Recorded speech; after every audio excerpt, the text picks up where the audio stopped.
सच्चिदानंद रूपाय विश्वोपत्यादि Hathaway तापत्रय विनाशाय श्री कृष्णाय वयं नुमः। श्री कृष्णाय वयं नुमः।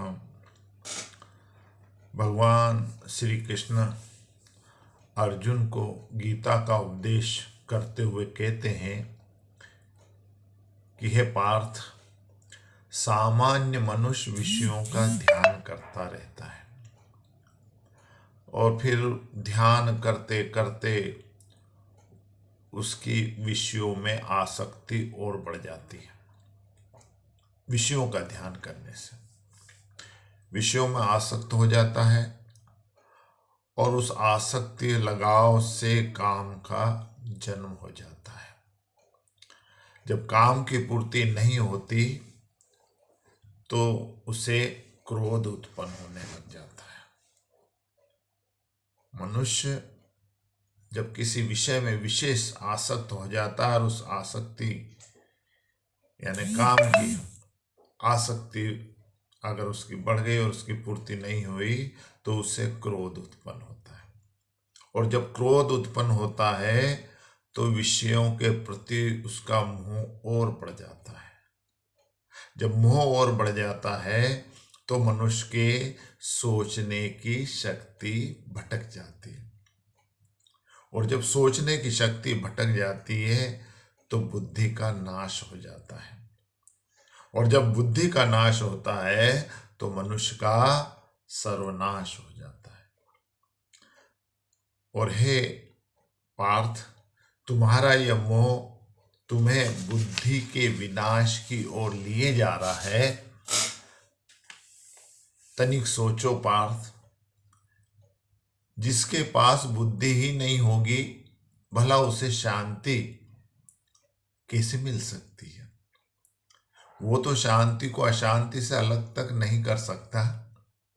तो हे कुंती पुत्र, जैसे पवन के झोंके नाव को भटका देते हैं वैसे ही कामना बुद्धि को भटका देती है। इसलिए हे महाभाव, अपनी इंद्रियों को अपने वश में रखो, स्वयं ही इनके वश में न हो जाओ।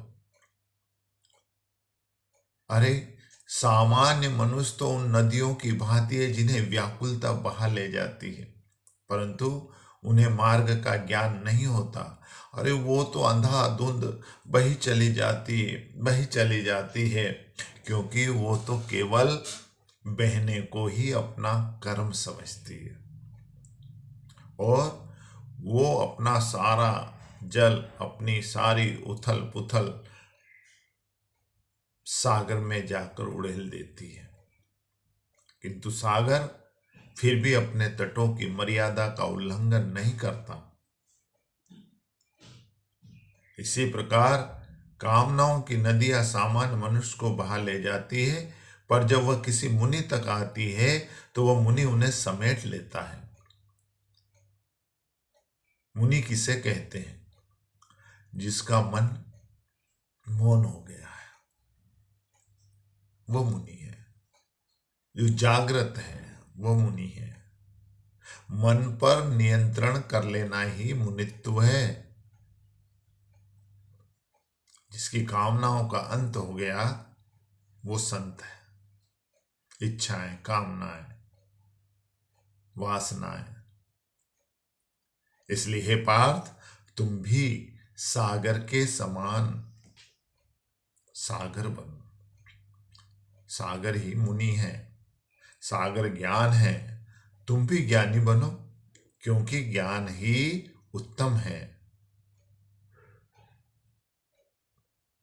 ज्ञान ही उत्तम है। ज्ञान ही उत्तम है।